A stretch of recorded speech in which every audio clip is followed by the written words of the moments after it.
right. Um, and the question that I've been dying to ask you all morning, because this will be the first time that we have gotten the chance to speak with somebody, an aviation expert, somebody with an aviation background, is this. Um, Commercial aircraft and military aircraft intersect constantly every day in this very congested airspace that we live and work and operate in. The most generic question I have is why don't we see things happen like this more often? What systems are in place to prevent the kind of collision that we saw last night? We have several things. It's a layered approach. You have first off air traffic control, which is in radar contact with all of the aircraft that is flying, no matter if it's in a smaller jurisdiction, smaller airspace, or a very busy, what's called Class B airspace around DC. You have air traffic control, so they are monitoring everything via radar. You also have collision avoidance systems that airplanes have embedded into their systems to do just that, to avoid other aircraft, to avoid whether it be a helicopter or an airplane. And you will hear, occasionally, you will hear a sound from the cockpit of a warning, pull up, or something like that, to tell the pilot to take evasive action to avoid a collision. So it's a layered approach. It's not just one system. There are several different systems in place. And in this case, for reasons that we don't know, there was a serious breakdown. You were alluding to TCAS, which is the traffic collision, the avoidance system that these flights use. That system, though, does have its limitations. A, it has to be on, and we know in military aircraft that's not necessarily a given. Commercial aircraft it has to be on. But then is that system also limited by, how low you are to the ground and any buildings and ground clutter? Can you just sort of give me the lay version approach to TCAS and how it could not be effective in this situation where A, you're low to the ground, and B, the other aircraft involved is a military aircraft?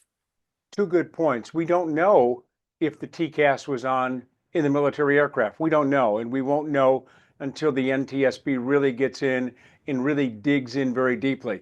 The CRJ was also at a very low altitude, about 300 feet, approaching runway 33 at Reagan National. Again, that's a question that we're going to have to find out.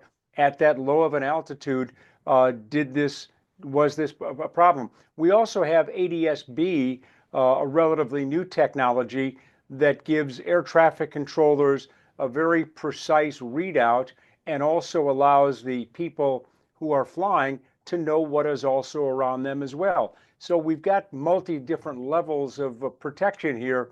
But the question is, as you point out, was the regional jet at an altitude where this wasn't working? We don't know. Was the TCAS system functional in the helicopter again? We don't know. It's going to take some real detective work by the NTSB to get to this.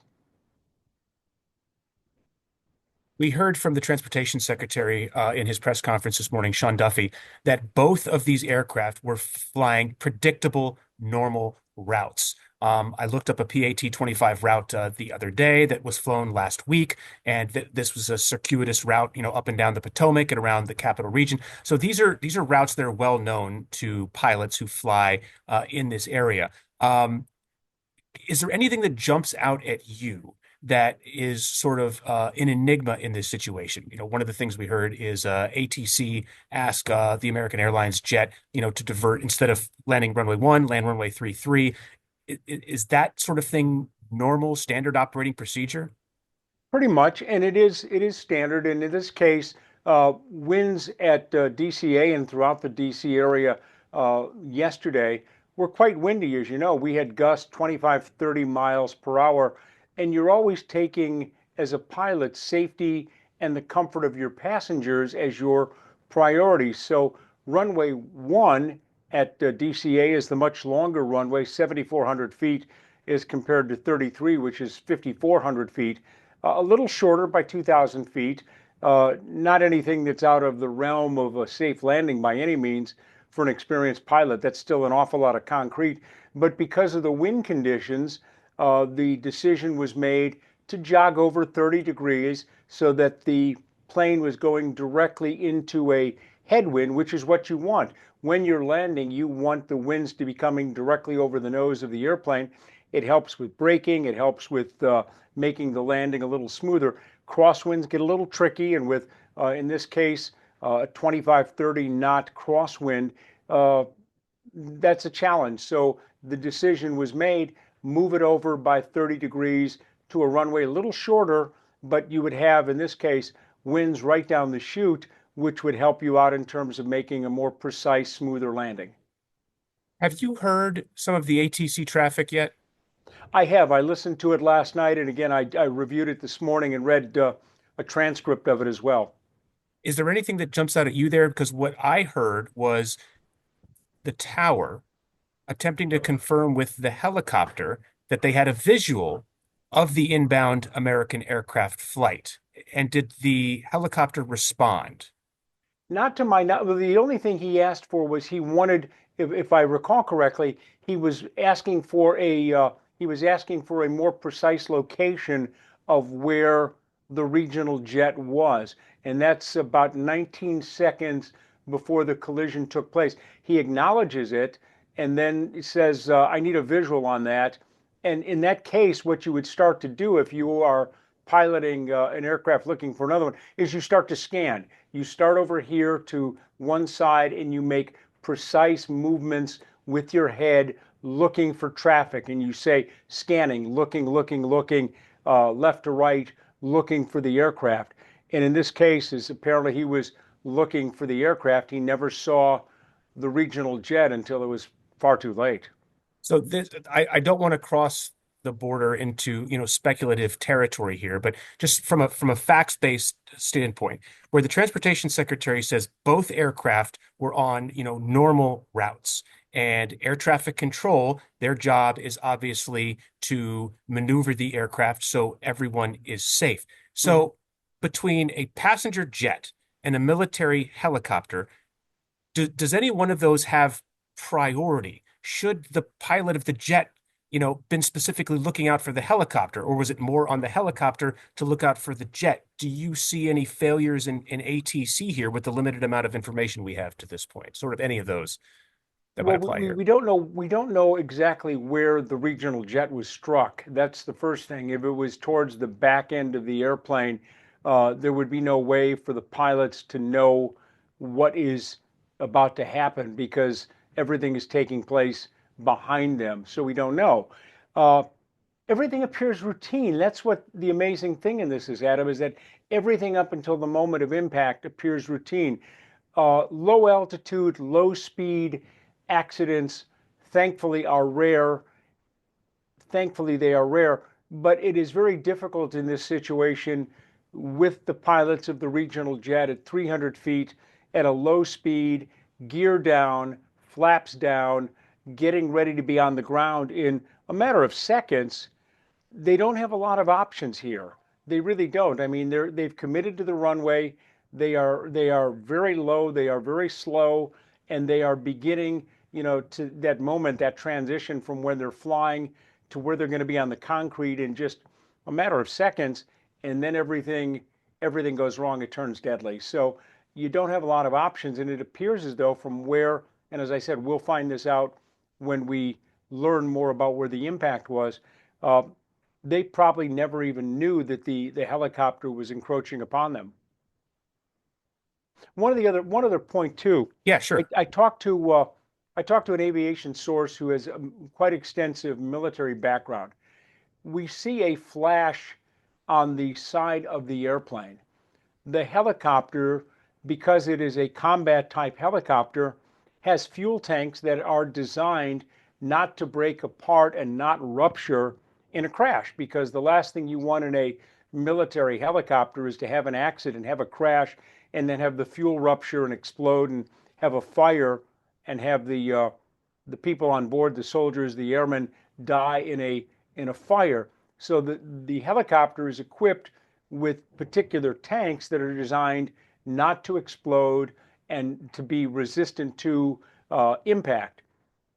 His thought was that the blast that we see, the orange flash, probably is coming from the regional jet as one of the fuel tanks is ruptured at that moment where there's that yellow spark and it ruptures. I see. That's interesting. Um, this is somebody that you talk to. Is this somebody that does TV too? Do you think they'd be able to Yeah, talk with us as well? it's Professor Bill Waldock.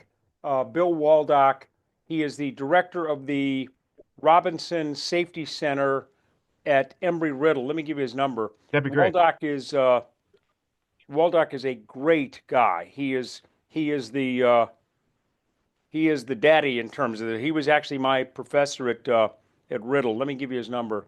Okay. He lives out in Phoenix, so Right. So it's he's 3 hours back. Yeah. yeah. Uh 928 Hmm. 710 Hmm. 7056, Okay. and his email is wwaldock whiskey alpha lima delta October Charlie Kilo Got it. at msn.com. Wwaldock at msn.com. Perfect. All right. And, I'll and I'll reach Waldock out. is Waldock is I mean, he is a genius when it comes to this stuff. We talked about this last night, and he said, yeah, he said the reason why the Hilo didn't catch fire is because it's got tanks on it that are designed not to catch fire. And I said, well, that makes sense. Yeah, that's very interesting perspective. I'll reach out to him in a couple hours when I think he might arise there from Phoenix. I just wanted to ask one last question, and it's just sort of a simple one. Is, military aircraft, obviously it makes sense why they would have a system where they could turn a TCAS unit off and on. Like that's Yeah. obvious. But is there any requirement of any kind that they be operating that system when they're flying in an area, especially in an area that has heavily commercial airspace?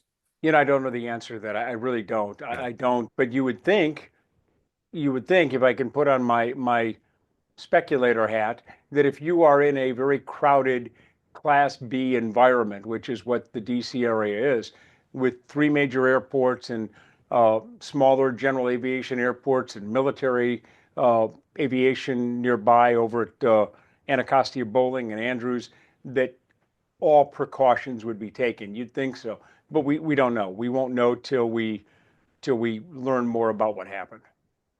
One other point, and Please. this is something to think about. Uh, this crash takes place, less than 2 weeks into the new Trump administration. You have a new DOT secretary who literally is on the job 14 hours. I mean, he got confirmed earlier in the week, and you know, showed up at DOT and got a badge and got authorization to enter the building. You've got the defense secretary who's been in the job 3 or 4 days. Uh, they have a major crisis on their hands, uh, just hours into their tenure as leaders in a new administration. So it's going to be very challenging for them. Jennifer Hamadeh, who's the NTSB chair in this case, and the NTSB will be the lead on this now that this has gone to an effort where all of the people have been, uh, everyone on board is deceased. It'll be up to the NTSB to run this. Hamadeh has been with the NTSB going on 5 years. She's very experienced, uh, very well respected within aviation circles. Uh, she and her team will get to the bottom of this. They'll do a good job. They'll figure it out. And the first time that she specifically will be part of an investigation involving a fatality on a Well, yeah, U.S. airliner, because it we hasn't haven't happened had since Buffalo in 2009. Well, yeah, even we had a major accident in Kentucky on a short runway about 20 years ago. But you're right. I mean, we have had a remarkable period of safety in this country over the last 25 years in aviation. We have had just a handful of incidents. We had the incident in New York a month and a half after 9/11 with the two planes with the wake turbulence, and then we had Kentucky, and then we had Buffalo. But we have had, we had the situation with the Alaska Air in the Southwest and the door plug and the like.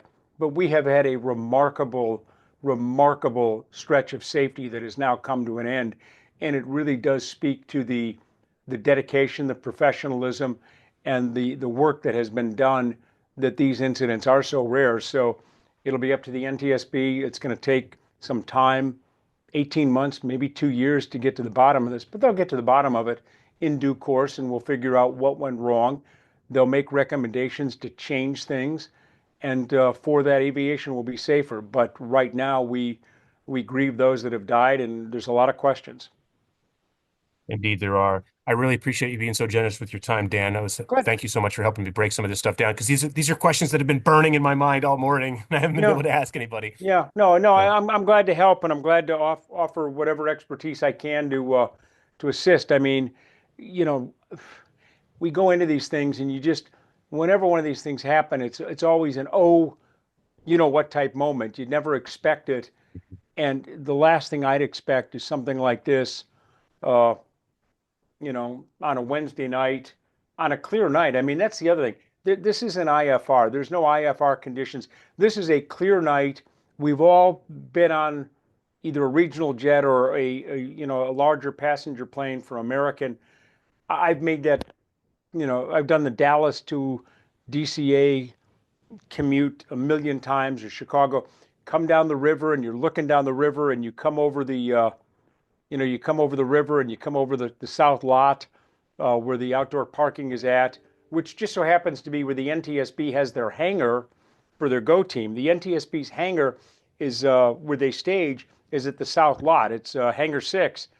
Uh, that's where the NTSB, whenever they have a deployment, they go out of hangar 6. So I mean, what they did last night was they their go team went over to hangar 6 like they normally would do, and it's right at the end of the south lot, right by the outdoor parking where the long-term parking is at. So that's probably where they're staging at.